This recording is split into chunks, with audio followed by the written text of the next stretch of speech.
cái cả phần cái sáng lịch chả nó đây chúng ta cái những tụ này trong nó được cái trò này nên là cái được cũng tới chống cả xe nó lấy cái một cái cảnh cho đẹp sáng lịch chả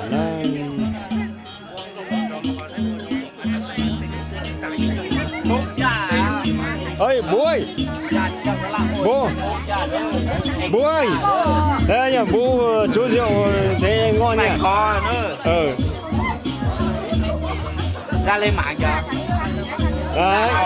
phải bún lên mạng phải nâm chén như bố thì phải ngon chứ không thế này không ngon đâu nhỉ phải thôi hả đấy bâu là mơ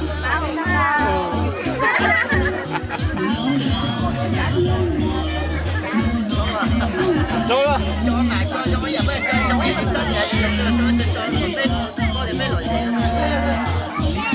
là chạy cho nó chính tiệc có biết gì là chú tổ nó diễn số lo khó đấy à nó cháu cái quần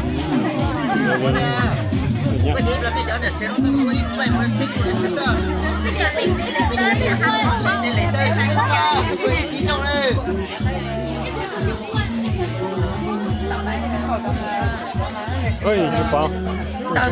uống chú 100 cảm ơn nhé không phải là làm ôi mấy chú đấy nhá cảm ơn cháu không làm ấy chú một chén thì không cho quay đâu nhá rồi cảm ơn nó không phải là mỗi chú nhá nhưng chú cháu mình thì không được tu phát này say luôn nhưng mà nó phải mời cảm ơn chưa nhá thôi chú cháu chén thôi thế à? Thế là chú cháu mình làm chán trước này tụi mình xong nhớ chưa vậy tôi coi đó còn muốn gì lòng không còn muốn này không còn muốn là biết mình muốn này giờ ai lại lên nhớ này nó nói này nó bây muốn nó chống để cũng chính giờ cái gì này bây giờ ít cho cái gì để cho gì vô但是bây giờ cho mình trước kia giờ để有一khó kỹ但是mình nó họ chỉ cả rồi thì họ ít liền rồi ít khó họ còn mạnh nữa chú cũng chỉ tao họ mạnh thế để cho anh bảo nó cho cái gì nữa cho chính giờ nữa bây giờ tao điện xuống cạn xong là sai của tao ra muốn cả số là sai của tao ra được rồi chú ạ chú nói thế là chú phân gì gió lắm rồi nhỉ uống rượu cạn rồi phải say cái tập ca nhá đấy bên này là để chú rể có phải không chú rể của bên chú chẳng không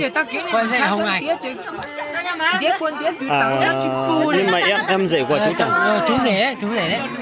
chú rể Hồng này rồi ở đây là bên này chú rể nha bên Hồng này rồi thông cả nhá mà bên video YouTube là quả bên thương chỉ là nó quay thế này thôi nhưng mà anh em thông cả nhá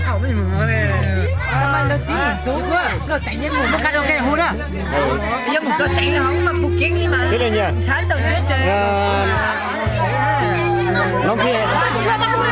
nó phía hao năm trên lầu cái chế này là gió nó kim bay lục phớ lục thế lục nhớ nó phải của nó mua ai lục nhớ nó mà bay kín lậu kim bay cái lẩu mua là anh ao đấy rồi quay video bên trên mua iPad là tu anh lúa pin nóng mà anh ơi anh ngon nó đấy nó gam bên nó bên này anh cháu đi nhiều đâu nhằm tôi chơi nhằm con gam bên nó mà ý áo ý là bộ mi là của này nè bộ mi này nè anh bộ hay mi nó anh mà anh kê bộ mi là dù bên thầu con kê dù bên trên kinh lẩu ấy nên số dù chán anh tốt cái pi nữa tốt cái pi เสียกี่ปีแล้ว เสร็จเลย อยู่มันผมมีพี่น้องผมมีanhผมมีไอ้น้อยแต่ยังน้อยเป็นน้องนะ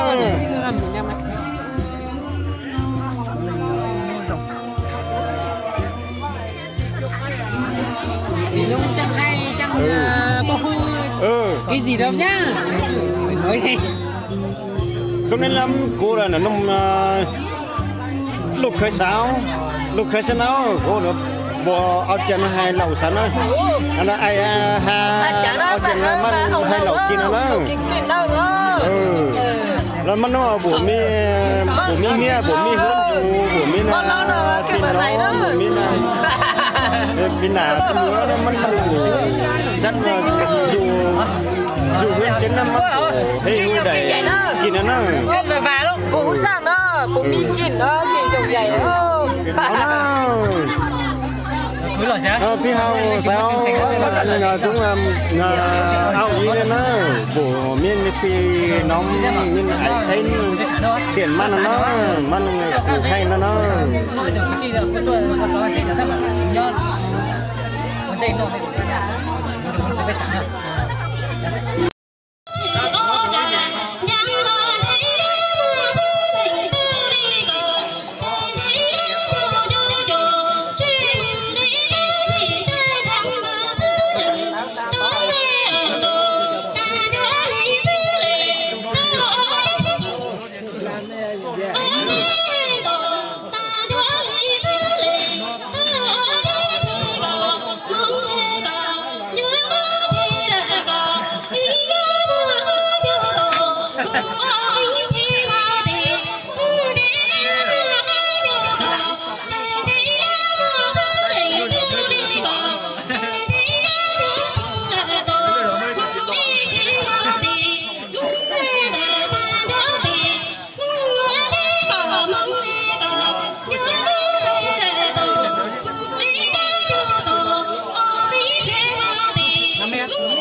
Tao xin tao ạ.